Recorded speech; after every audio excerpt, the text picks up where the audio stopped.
Hello and welcome back to the Movie Memo Recaps. Today we are going to recap a 2014 movie titled Redeemer. Please be advised that there will be spoilers ahead. In the opening scene, we are introduced to Nicky Pardo, a religious man who visits the church regularly. However, one day when Pardo entered the church, he saw something strange. From a distance, he saw a panicked person hiding something in one of the flower pots in the church. Feeling suspicious, Pardo followed the man to the harbor. There, Pardo witnessed 4 other men accosting the man, intent on finding a bag filled with money. They then interrogated, ganged up, and several times immersed the poor man in the water on the seashore. Despite his near-death experience, the man professed ignorance about the contents of the bag. Failing to get the information, the 4 men left him. Pardo then approached the man, who turned out to be Agustin. Pardo also took the initiative to help him. Agustin asked Pardo to take him to his friend Antonia's house. Arriving at their destination, Antonia opened the door and invited them in. Seeing Agustin's poor condition, Antonia told her son to go to his aunt's house. In fact, her son was sick and needed surgery to recover. However, she had to send her son away to ensure his safety. She didn't want someone looking for Agustin to come to her house one day and hurt her son. While praying at the church, Pardo became curious and inquired about Agustin's request. Agustin replied that he just wanted the people who beat him to leave and not disturb him so that he could work peacefully. Pardo pondered for a moment before deciding to leave his home. Upon arriving at the house, Pardo initiates a ritual where he rotates the bullet holes of his gun, akin to a game of Russian roulette. He filled one hole with a bullet, leaving the other 5 empty. He then fired the gun once to his head. If he is still given a chance to live, it means that he is still given the opportunity to earn penance by eradicating the evil around him. However, if he died, then his mission would be over. Because of that, he got the nickname the Redeemer. One afternoon, Pardo came to the harbor and challenged the 4 men who had beaten Agustin the other day. Agustin also watched Pardo from a distance with fear. The fight is inevitable. Using a small knife tucked on his finger, Pardo easily slashed the necks of his opponents. The propeller of a boat engine, still running, crushed the head of one of his enemies. After overthrowing his opponents, Pardo took their belongings and donated them to the church. As Pardo made his way towards Antonia's house, he noticed numerous armed men congregating near the highway.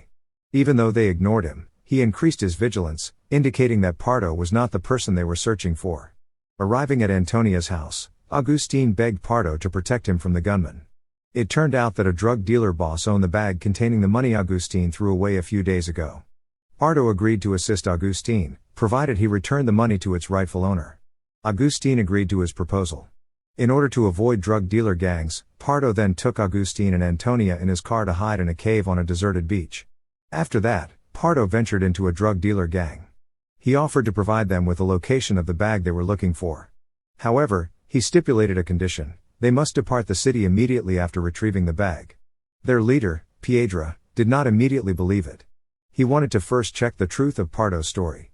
Pardo informs them, at gunpoint, that a church contains the bag they are searching for. Accompanied by his men, Piedra went straight to the church. However, despite searching every corner, Piedra's men were unable to locate the bag. Piedra, enraged, summoned his men who were on guard at Pardo's detention site. He ordered his men to kill Pardo for lying. However, before that happens, Pardo attacks Piedra's men and engages in a fistfight. Alone, he fought against many of Piedra's henchmen who wielded weapons. Luckily, Pardo managed to win the fight and kill them all. Not long after, Piedra returned home. How surprised he was to see all his men killed. He immediately went to his boss, Steve Braddock, to report the incident. It turns out Steve is the owner of that bag. After slaughtering Piedra's men, Pardo goes to the cave to meet Agustin and Antonia, who are apparently busy counting money. Initially shocked by the sight before him, Pardo soon realized that Agustin had taken back the bag Piedra was looking for, so Antonia could treat his son. Pardo then tried to snatch the bag. However, Antonia tries to stop him and begs Pardo to let her have the money. Pardo ignored it. He still intends to return the money to Piedra. In the middle of the trip, he became indecisive. He remembered the past with his wife. He stopped the car on the side of the road to think. Ultimately, he made his way back to the cave and gave the money back to Antonia and Agustin. Still in the cave, he once again performed his unique ritual of playing Russian roulette. Luckily, the shot that erupted was empty, so he survived. Sometime later, Pardo began to oversee the illegal activities of drug dealer gangs. He closely monitored the intricate operations of the organization, until one day he followed a car that led him to a drug factory. From a distance, he continued to spy on the activities taking place there. After the car he had previously followed left the factory, he got into his own car and continued to follow. Unexpectedly, he found himself in a trap. Someone discovered his reconnaissance and fired at Pardo's car while he was crossing a road leading to a warehouse. Here, Pardo engages in a battle with a member of a drug gang. His opponent was quite tough, so Pardo had a difficult time fighting him.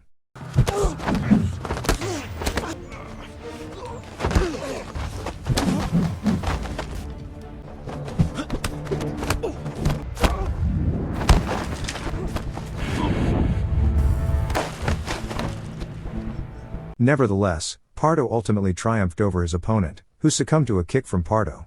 That night, he returned to the cave to rest. There, Antonia approached him and extended an invitation to engage in conversation. When Antonia touched his back, he instantly recollected his past memories with his wife. Previously, a man named Alacron, also known as Scorpio, abducted Pardo and his pregnant wife.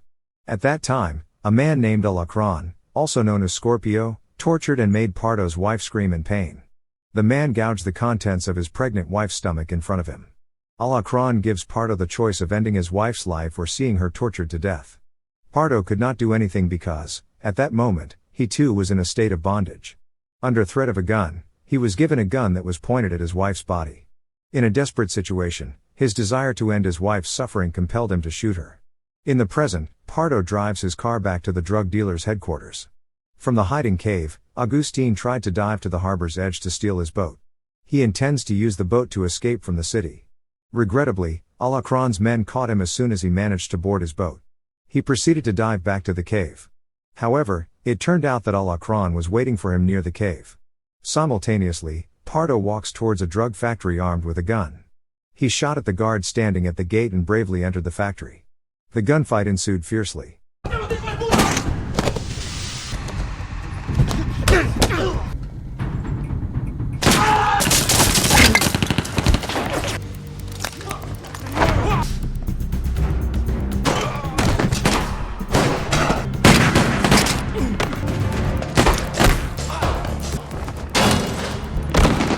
Arriving in a room, he met one of the guards and fought with his bare hands. Repeated blows successfully overthrew his opponent. Then Pardo headed upstairs, where the mafia boss's office was. The room appeared disorganized, with bullets strewn all over the floor. He approached a chair where the mafia boss was sitting. He was suspicious because the boss didn't move and sat stiffly. However, before he had a chance to check on the mob boss, Alacron suddenly struck him hard from behind. Alacron then took Pardo, who had lost consciousness, away. When he fainted, Pardo remembered his past, where he saw the shadow of Alacron, who was his greatest enemy at that time. In the past, Pardo held a job that was prohibited. He was in at that time, he was hired to kill Alacron in his home. However, because Alacron was difficult to beat, Pardo made a mistake. During the fight, suddenly Alacron's son came out of his room running, just as Pardo fired his gun. The bullet he fired hit Alacron's son. Seeing his only son, whom he loved so dearly, die in front of his eyes infuriated Alacron. He holds a grudge against Pardo. When Pardo awoke, he found himself in front of the church by the beach. He woke up just as Alacron fired the gun. He saw Augustine and Antonia sitting in fear, not far from where he was lying. Alacron throws a gun at Augustine and tells him to shoot himself in the head. Antonia screamed in terror, so Alacron shot one of her legs. When Alacron was off guard, Augustine tried to aim the gun he had just taken out to fire at him. However, Alacron noticed it immediately, and with a lightning-fast motion, he shot Augustine in the head. Then, Alacron asked Antonia to take the gun Augustine was holding. He threatened Antonia to shoot herself in the head. With fear and trembling hands, Antonia obeyed Alacron's orders. She pointed the gun at her head. Meanwhile, the chaos in front of him reminded Pardo of his wife. With the little courage remaining, Antonia suddenly pointed the gun she was holding at Alacron. Simultaneously, Pardo kicked Alacron's gun, causing it to fly far away. Pardo and Alacron then fight one-on-one with their bare hands in front of the church. Both Pardo and Alacron have good fighting skills, which balance their fight. Kicks and punches from both sides. After some time, Pardo successfully overthrew Alacron. Alacron was still alive despite being helpless. However, Pardo decided not to kill him. At the end of the film, Pardo advises Alacron to repent and follow his example in fighting crime. If he dies, Alacron can meet his son in heaven. Thank you for watching. If you are new, don't forget to subscribe for more recaps. Until next time, have a nice day.